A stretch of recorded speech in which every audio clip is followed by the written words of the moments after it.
ಇನ್ನು ಬೆಂಗಳೂರಿನಲ್ಲಿ ಮನೆ ಲೀಸ್ಗೆ ಪಡೆಯೋರೇ ಟಾರ್ಗೆಟ್. ಮನೆ ಲೀಸ್ ಮಧ್ಯವರ್ತಿ ಕಂಪನಿಯಿಂದ ಜನರಿಗೆ ಭಾರಿ ವಂಚನೆಯಾಗಿದೆ. ಮನೆ ಲೀಸ್ ಪಡೆಯೋರು ಹುಷಾರಾಗಿರಬೇಕಾಗಿದೆ. ಅವರನ್ನೇ ಟಾರ್ಗೆಟ್ ಮಾಡಲಾಗ್ತಾ ಇದೆ. ಮನೆ ಲೀಸ್ ಮಧ್ಯವರ್ತಿ ಕಂಪನಿಯಿಂದ ಆಗಿರುವಂತಹ ವಂಚನೆ ಇದು. ಹಲವು ಜನರಿಗೆ ಕೋಟ್ಯಂತರ ರೂಪಾಯಿ ವಂಚನೆಯಾಗಿದೆ.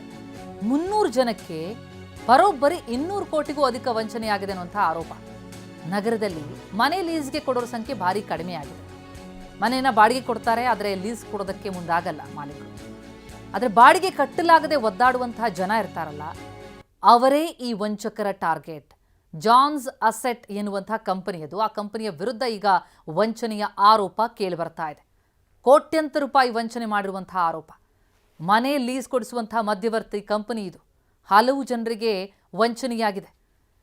ಈಗಾಗಲೇ ಮನೆ ಮಾಲೀಕರುಗಳು ಬಾಡಿಗೆ ಕೊಡೋದಕ್ಕೊಪ್ಪಿದ್ರೂ ಲೀಸ್ ಕೊಡಲ್ಲ.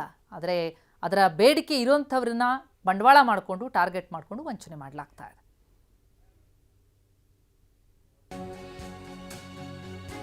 ಸುಮಾರು 10 ರಿಂದ 75 ಲಕ್ಷದವರೆಗೆ ಹಣ ಪಡೆದು ವಂಚನೆ ಮಾಡಿದ್ದಾರೆ. ಲೀಸ್ಗೆ ಮನೆ ಹುಡುಕ್ತಾ ಇರ್ತಾರಲ್ಲ, ಅವರನ್ನೇ ಈ ಕಂಪನಿ ಟಾರ್ಗೆಟ್ ಮಾಡುತ್ತೆ. ನಿಮ್ಮ ಲೀಸ್ ಹಣ ಕೊಡಿ, ಮನೆ ಬಾಡಿಗೆ ನಾವು ಕಟ್ತೀವಿ. ಕಂಪನಿಯವರ ಜೊತೆ ಗ್ರಾಹಕರ ಲೀಸ್ ಅಗ್ರಿಮೆಂಟ್ ಇದು. ಬಾಡಿಗೆ ನೀಡಿದವರ ಜೊತೆಗೆ ಗ್ರಾಹಕರಿಗೆ ರೆಂಟಲ್ ಅಗ್ರಿಮೆಂಟ್. ಕೆಲ ತಿಂಗಳು ಬಾಡಿಗೆ ಹಣ ನೀಡಿ ಬಳಿಕ ಪಾವತಿಸದೆ ಕಳ್ಳಾಟ ಮಾಡಿದ್ದಾರೆ.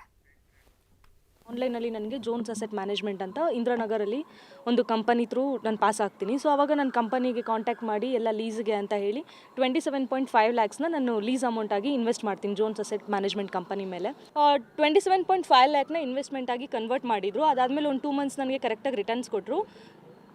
ದೆನ್ ಲೇಟರ್ ಅವ್ರು ನನಗೆ ಅನದರ್ 10 ಲ್ಯಾಕ್ಸ್ನ ಇನ್ವೆಸ್ಟ್ ಮಾಡೋದಕ್ಕೆ ಹೇಳಿದ್ರು. ಅನದರ್ 10 ಲ್ಯಾಕ್ ನೀವು ಇನ್ವೆಸ್ಟ್ ಮಾಡಿದ್ರೆ ನಿಮಗೆ ಪರ್ಸೆಂಟೇಜ್ ಏನು ಇವಾಗ ಬಿಫೋರ್ ದಟ್ ಅವ್ರು ನಮಗೆ 2% ಹಂಗೆ ಕೊಡ್ತಾಯಿದ್ರು. 10 ಲಕ್ಷ ಇನ್ವೆಸ್ಟ್ ಮಾಡಿ ನಾವು ಅನದರ್ 2 ಲ್ಯಾಕ್ಸ್ನ ಆ್ಯಡ್ ಮಾಡ್ತೀವಿ ಅಂತ ಹೇಳಿದ್ರು. ಸೊ ಅವಾಗ 4% ಆಗುತ್ತೆ. ಸರಿ ಅಂತ ಅಂದ್ಬಿಟ್ಟು ನಾವು 10 ಲಕ್ಷ ಮತ್ತೆ ಕೈಯಿಂದ ದುಡ್ಡು ಹಾಕಿದ್ವಿ. ಸೊ ಇವಾಗ ನಾನು ಕಾನ್ಸೆಪ್ಟ್ 2 ಅಲ್ಲಿದ್ದೀನಿ. ಸೊ ಇನ್ವೆಸ್ಟ್ಮೆಂಟ್ ಪ್ಲ್ಯಾನಲ್ಲಿ ನಾವು ಕಂಪನಿಗೆ ಡೈರೆಕ್ಟಾಗಿ 38.5 ಲ್ಯಾಕ್ಸ್ ಇನ್ವೆಸ್ಟ್ ಮಾಡಿದ್ದೀನಿ. ಅವ್ರು ನನಗೆ 4.2% ಅಮೌಂಟ್ನ ರಿಟರ್ನ್ಸ್ ಮಾಡ್ತೀವಿ ಎವ್ರಿ ಮಂತ್ ಅಂತ ನನಗೆ ಪ್ರಾಮಿಸ್ ಮಾಡಿದರು. ಸೊ ನಾನು ಅದ್ರ ಮೇಲೆ ಡಿಪೆಂಡ್ ಆಗಿದೆ ಕಂಪ್ಲೀಟಾಗಿ. ನಂದು ಅದೇ ಒಂದೇ ಸೋರ್ಸ್ ಆಫ್ ಇನ್ಕಮ್ ಇದ್ದಿದ್ದು. ಸೊ ಅದರಲ್ಲೇ ನಾನು ರೆಂಟ್ ಪೇ ಮಾಡೋದಾಗಿರ್ಬೋದು ಅಥವಾ ನಂದೊಂದು ಫ್ಯಾಮಿಲಿ ಎಕ್ಸ್ಪೆನ್ಸಸ್ಸು, ಕಮಿಟ್ಮೆಂಟ್ಸು, EMI. ನಾವು ಪ್ರತಿನಿಧಿ ವಿಕಾಸ್ ಈ ಬಗ್ಗೆ ಇನ್ನಷ್ಟು ಡೀಟೇಲ್ಸ್ ಕೊಡ್ತಾ ಹೋಗ್ತಾರೆ. ಲೈವ್ನಲ್ಲಿ ಜಾಯ್ನ್ ಆಗಿದ್ದಾರೆ. ವಿಕಾಸ್, ಏನಿದು ವಂಚನೆ? ಈ ರೀತಿ ಲೀಸ್ ಕೊಡಿಸ್ತೀವಿ ಅಂತ ಹೇಳಿ ಯಾವ ರೀತಿ ವಂಚನೆಯನ್ನು ಮಾಡಲಾಗ್ತಾ ಇದೆ? ಯಾವಾಗಲಿಂದ ನಡೀತಾ ಇರುವಂತಹ ಪ್ರಕರಣ ಇದು? ಎಸ್ ಪ್ರತಿಮಾ, ಏನು ಬೆಂಗಳೂರಿನಲ್ಲಿ ಬಾಡಿಗೆ ಮನೆ ಮತ್ತು ಲೀಸ್ ಮನೆ ಹುಡುಕಾಟದಲ್ಲಿ ಜನ ಇರ್ತಾರೆ. ಅದರಲ್ಲೂ ಕೂಡ ಹೆಚ್ಚಾಗಿ ಸ್ವಲ್ಪ ಮಟ್ಟಿಗೆ ಹಣ ಇದ್ದರೆ ಎಲ್ಲೊಂದು ಕಡೆ ಲೀಸ್ಗೆ ಹಾಕ್ಕೊಂಡು ಆ ಬಾಡಿಗೆ ಹಣವನ್ನು ಉಳಿಸ್ಕೊಂಡು ಮನೆಯನ್ನು ನೋಡ್ಕೊಳ್ಳೋದಕ್ಕಾಗತ್ತೆ ಅಂತ ಹೇಳಿ ಮನೆಯವರು ನಿರ್ಧಾರವನ್ನು ಮಾಡ್ತಾರೆ. ಆದರೆ ಇದನ್ನೇ ಬಂಡವಾಳ ಮಾಡ್ಕೊಂಡಿದ್ದಾರೆ. ಮತ್ತು ಬೆಂಗಳೂರಿನಲ್ಲಿ ಇತ್ತೀಚೆಗೆ ಲೀಸ್ಗೆ ಮನೆ ನೀಡುವವರ ಸಂಖ್ಯೆ ಕಡಿಮೆ ಆಗಿರುವಂಥದ್ದು, ಬಾಡಿಗೆಗೆ ಹೆಚ್ಚಾಗಿ ಮನೆಯನ್ನು ನೀಡ್ತಾ ಇದ್ದಾರೆ. ಸೊ ಇದನ್ನು ಬಂಡವಾಳ ಮಾಡ್ಕೊಂಡಿದ್ದಂಥ ಆ ವ್ಯಕ್ತಿ ಗಾಯತ್ರಿ ಎಂಬ ಮಹಿಳೆಯಿಂದ ಸುಮಾರು 37 ಲಕ್ಷ ರೂಪಾಯಿಗಳನ್ನು ತನ್ನ ಕಂಪ್ನಿಗೆ ಇನ್ವೆಸ್ಟ್ ಮಾಡಿಕೊಂಡು ಸದ್ಯ ಈಗ ಕಂಪನಿಯನ್ನು ಮುಚ್ಚಿಕೊಂಡು ಎಸ್ಕೇಪ್ ಆಗಿರುವಂಥದ್ದು.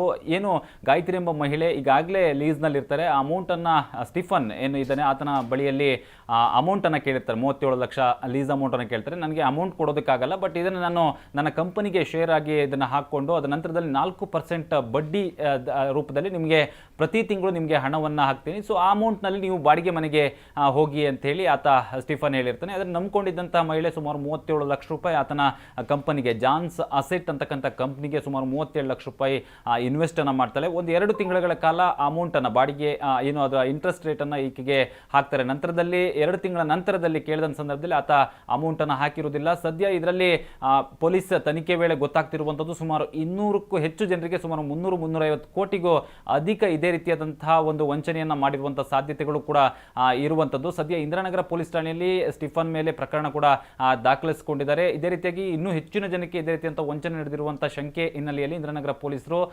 ಸ್ಟಿಫನ್ ಮತ್ತು ಆ ಕಂಪನಿ ಈಗಾಗಲೇ ಕ್ಲೋಸ್ ಆಗಿದೆ. ಸೊ ಅದರ ಮೇಲೆ ತನಿಖೆಯನ್ನು ಮುಂದುವರಿಸಿರುವಂಥದ್ದು. ಪ್ರತಿಮಾ, ಥ್ಯಾಂಕ್ ಯು ವಿಕಾಸ್.